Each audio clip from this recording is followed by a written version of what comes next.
এই মুহূর্তে সর্বমোট মৃত্যুর সংখ্যা নিশ্চিত করছি আমরা 27 জন এবং হাসপাতাল সব মিলে ভর্তি আছে 78 জন এবং 6টি মরদেহ আনআইডেন্টিফাইড হিসেবে এখনো আছে। খুবই দুঃখের সঙ্গে জানাচ্ছি যে গত রাতটি আমাদের ভালো কাটেনি।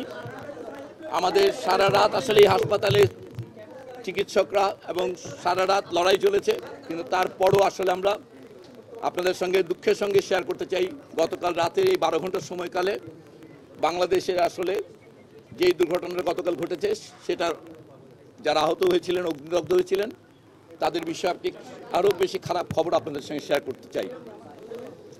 ইতিমধ্যেই আপনারা জেনেছিলেন গতকাল আমরা যখন বলেছি যে এখানে দুটো বড় হাসপাতাল, দুটো হাসপাতালে অনেক বেশি সংখ্যক আহত অগ্নিদগ্ধ বাচ্চারা আছে।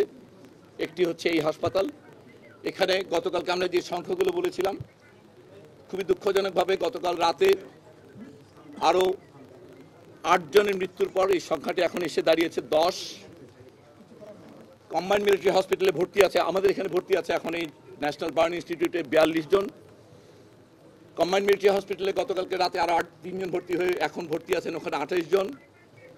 সেখানে সর্বমোট মৃতদেহ ছিল 15 জনের, যেখানে কুর্মিটোলা জেনারেল হাসপাতাল থেকে 1 জন এবং আরেকটি দেহ নিয়ে যাওয়া হয়েছিল, সেটাকে ওনারা মৃতদেহ হিসেবে বলছেন না, সেটা হচ্ছে উত্তরা আধুনিক থেকে যেটা নেওয়া হয়েছে সেটা একটি দেহাবশেষ। সেখান থেকে তারা ইতিমধ্যে মরদেহ হস্তান্তর করেছেন 8 জনের কাছে। যিনি পাইলট, ওনার মরদেহটি মর্গে আছে এবং 6টি মরদেহ আনআইডেন্টিফাইড হিসেবে এখনো আছে। আর যে কথাটি বললাম উত্তর আধুনিকের, ওটিকে তারা মরদেহ এখনো বলেনি, ওটা দেহাবশেষ, সেটা চিহ্নিত করার প্রয়োজন হবে। এছাড়া ঢাকা মেডিকেল কলেজে আমরা বলেছি গতকালকে 1 জন মৃত্যুবরণ করেছে, সেখানে 3 জন এখন ভর্তি আছে, তার মধ্যে 2 জনই আইসিইউতে আছে।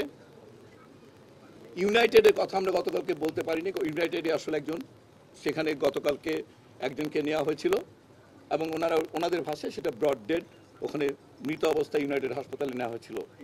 সব মিলে আমাদের আসলে এই মুহূর্তে সর্বমোট মৃত্যুর সংখ্যা নিশ্চিত করছি আমরা 27 জন এবং হাসপাতাল সব মিলে ভর্তি আছে 78 জন এবং এর মধ্যে আমাদের এই হাসপাতালে যারা ভর্তি আছে তার মধ্যে বেশ কয়েকজন আইসিইউতে আছে। আইসিইউতে থাকা রোগীদের মধ্যে কয়েকজন ভেন্টিলেটর আছে, কয়েকজন ভেন্টিলেটর নেই। এমনকি এইচডিইউতে যারা আছেন তাদের মধ্যে বেশ কয়েকজনের অবস্থা আশঙ্কাজনক। অতএব আমরা খুবই খারাপ সময়ের মধ্য দিয়ে যাচ্ছে পুরো দেশ। আপনারা সবাই দোয়া করবেন। চেষ্টা করা হচ্ছে।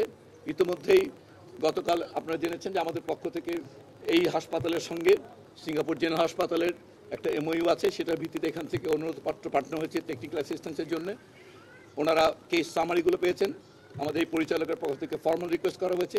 এই মুহূর্তে সিঙ্গাপুরের হাই কমিশনার সিঙ্গাপুর জেনারেল হাসপাতালে ব্যক্তিগতভাবে উপস্থিত আছেন।